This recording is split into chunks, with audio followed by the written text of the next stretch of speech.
வாங்க இன்றைக்கி சூப்பரான பார்ட்டி ஸ்டைலில் சாம்பார் எப்படி செய்யலாம் சொல்லி பார்த்துடலாமா. அதுக்கு ஃபஸ்ட்டு நான் 200 கிராம் துவரம்பருப்பை எடுத்திருக்கேன். அதை ஒரு 2 or 3 டைம்ஸ்க்கு நல்லா வாஷ் பண்ணி தனியாக எடுத்துக்கோங்க. அது கூடவே மஞ்சள் தூள், காயப்பொடி, அப்புறம் பூண்டு, தக்காளி இவ்வளோத்தையும் ஆட் பண்ணிக்கோங்க. அதில் ஆட் பண்ணிவிட்டு அந்த 200 கிராமுக்கு டபுள் மடங்குக்கு வாட்டர் ஆட் பண்ணி நீங்கள் இதை தனியாக வேக வச்சுருங்க. நான் வந்து குக்கரில் தான் வேக வைக்கிறேன், அதனால் ஒரு 1 or 2 விசிலே போதும். அதுக்கப்புறமா ஒரு பேன் எடுத்து பேன் சூடானது நீங்கள் இதில் வந்து கோகனட் ஆயில் சேர்த்துக்கோங்க. கோகனட் ஆயில் வந்து டேஸ்ட் சூப்பராக இருக்கும். ஸோ கோகனட் ஆயில் சேர்த்துக்கோங்க. கோகனட் ஆயில் வந்து நல்ல சூடானதுக்கப்புறமா கடுகு ஆட் பண்ணி கடுகு நல்லா பொரிஞ்சு வந்ததுமே ஆனியன் ஆட் பண்ணிக்கோங்க.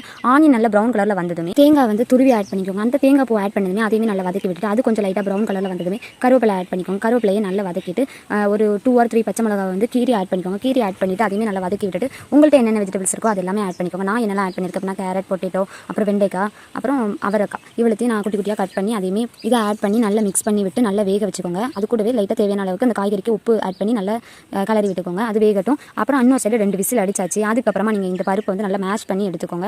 அந்த தக்காளி எல்லாத்தையுமே நல்லா மேஷ் பண்ணிங்க. அப்போ சூப்பராகவே வந்துடும். அதுக்கப்புறமா அந்த பருப்பு கூட நம்ம வெஜிடபிள்ஸ் வந்து தாளித்து வச்சுருந்தோம் இல்லையா, அதை அப்படியே இதுக்கு ட்ரான்ஸ்ஃபர் பண்ணி இது கூடவே சில்லி பவுடர் அப்புறம் வந்து சாம்பார் பவுடர் இந்த ரெண்டுத்தையுமே ஆட் பண்ணி நல்லா மிக்ஸ் பண்ணி விட்டுக்கோங்க. மிக்ஸ் பண்ணி விட்டுட்டு நல்லா அதை கொதிக்க விடுங்க. அது நல்லா கொதிச்சு வந்ததுமே நம்ம புளி இருக்கு இல்லையா, அதை கொஞ்சமாக கரைச்சி அப்படியே இதில் ஊற்றுனீங்கன்னா சூப்பரான டேஸ்டியான ஒரு சாம்பார் ரெடி. என் அம்மாவும் அப்பாவும் சூப்பராக இருக்குது, என் அம்மா சூப்பராக இருக்குன்னு சொல்லிட்டாங்க. ஏன்னா என் அம்மா எப்போதுனாலும் என்ன குழம்பு செஞ்சாலும் ஏதாட்டும் ஒரு குறையாடு சொல்லுவாங்க. ஆனால் இன்றைக்கி எந்த ஒரு மிஸ்டேக்குமே சொல்லவே இல்லை. சூப்பராக இருக்குது அப்படின்னு என் அம்மாவே பாராட்டினாங்க. என் தாத்தாவும் சாப்பிட்டுட்டு செகண்ட் டைம் கூட திருப்பி சாப்பிட்லாம் அப்படிங்கிற ஒரு மைண்ட் செட்டில் இருக்கும். அந்த மாதிரி இருந்துச்சான் குழம்பு. எனக்கு ரொம்பவே ஹாப்பியாக இருந்தது. நீங்களும் இதே மாதிரி ட்ரை பண்ணி பார்த்துட்டு எப்படி இருக்குன்னு சொல்லிட்டு கமெண்ட் பண்ணுங்கள். உங்கள் வீட்டில் பாட்டி இருந்தாங்கன்னா அவங்கள நல்லா கேர் பண்ணி பார்த்துக்கோங்க. தேங்க்யூ.